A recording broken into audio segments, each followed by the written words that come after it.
Hello, my name is Nico Steves. Welcome to this extended history of the Virgin Mary, which goes beyond the scope of my book.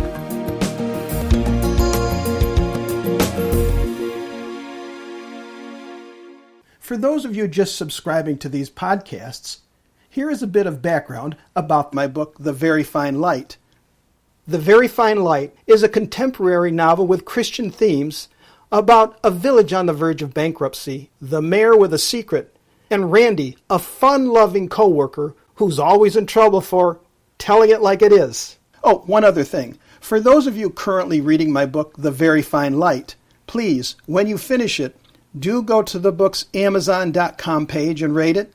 I have a link at nicosteves.com that will get you to the page on Amazon. So, as always, stay tuned by joining my mailing list. This is where you'll be the first in line for specials. Just go to nicosteves.com to sign up. I'm going to depart from specific apparitions of the Virgin Mary to cover a bit of ground surrounding a few saints during the times when the British Isles were exporting the Apostolic Church beliefs into the European continent. Before the religious split between the Church of England and the Roman Catholic Church, and yes, even back further, before the split between the Roman Catholic and Eastern Orthodox churches, then was a period of time before the year 1000 AD, when all the Christian churches had been united and was the universal church. During my research covering the British Isles in that early period of time, I learned about two families near Wessex, England, who had merged through marriage. To my surprise, I discovered within this family there had been 6 members who had become saints, and they all lived at the same time within a 75-year period around the 700s.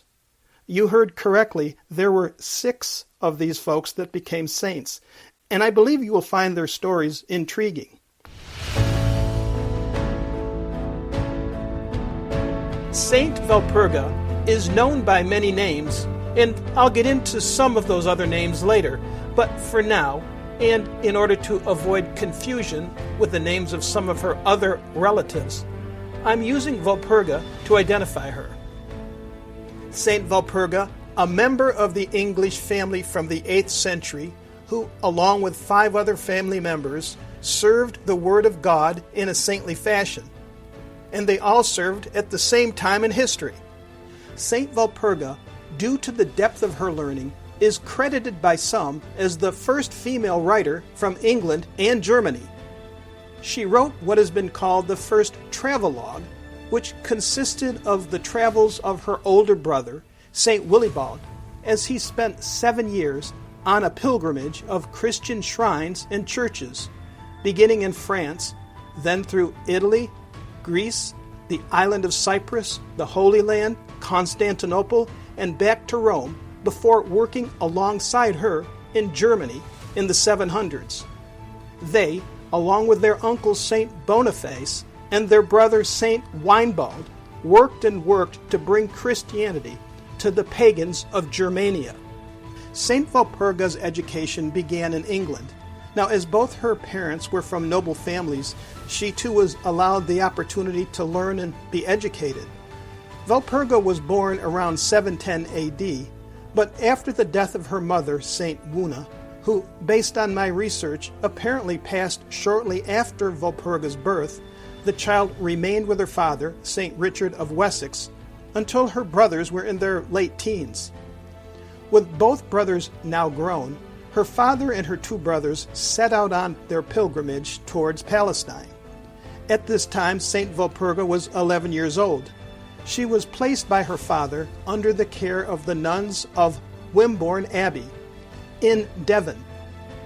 She thrived while there, learning many things that would help her future work as a missionary in Germany. This monastic community introduced her to a life of austerity, discipline, and prayer. Some of the skills she learned were a study of copying manuscripts, decorating them as was the typical custom of those times as well, fine needlework, and later medical skills. She became a nun and remained there for about 25 years. However, she began hearing about the work of her brothers that they had undertaken for Uncle St. Boniface in Germany. When her uncles sent out appeals for more volunteers to help with the work in bringing Christianity to the Europeans, she decided it was a mission she wanted to undertake as well. Her monastic life gave her much strength to endure the hardships and challenges at that time. She traveled with her brothers for about 2 years. Their uncle had determined that a great need for stable church organizations was necessary to train other missionaries in the Christian faith, and that meant the establishment of monasteries throughout Germania. St. Valpurga helped her brother, St. Willibald, found a double monastery, a community for both monks and nuns at Heidenheim. She was head of the nuns there at the monastery, and her eldest brother, St. Winebald, became the head of the monks. However, when this brother, St. Winebald, died in the year 751 AD, St. Valpurga became the abbess of the monastery there and continued to help fulfill the desires of her uncle to expand the reach of Christianity. She died around 776 and was buried next to this brother, St. Winebald. A devotion to her and her brother grew over the next centuries. Miracles are said to have occurred at their tombs. The influence of her courageous work was initially remembered. However, there was much more work to be done, and those who followed in her footsteps could not initially maintain the influence she held, and it took many more years of struggle to bring Christianity to the pagans. Some years later, it was decided to move her relics to Eichstätt to the Church of the Holy Cross, that was eventually renamed for her St. Walburg's. That's correct, I said St. Walburg's, which is what St. Valpurga is also called. Like her brothers, there are other derivations of her name depending on which country you are in. Some of those other names given to her include Wuna, Walburga, Walpurga, Balborg, Walpurgis, just to name a few. Finally, it's said that healing oils miraculously began to be found on her grave once her relics had been transferred. This drew pilgrims, and 2 miracles of Walpurga were reported in the late 800s. This oil flow was first documented in the year 1078. A 19th century cardinal declared the oil to be a credible miracle. St. Valpurga is celebrated along with the other saints in her family. To review, the other saints include St. Boniface, her uncle, St. Wuna, her mother, St. Richard, her father, St. WillIebald, her brother, and finally, next time, St. Winebald's story, which I'll bring to you. Thank you for listening. Please consider sharing a link to this podcast with a friend. Till next week, I'm Nico Steves here.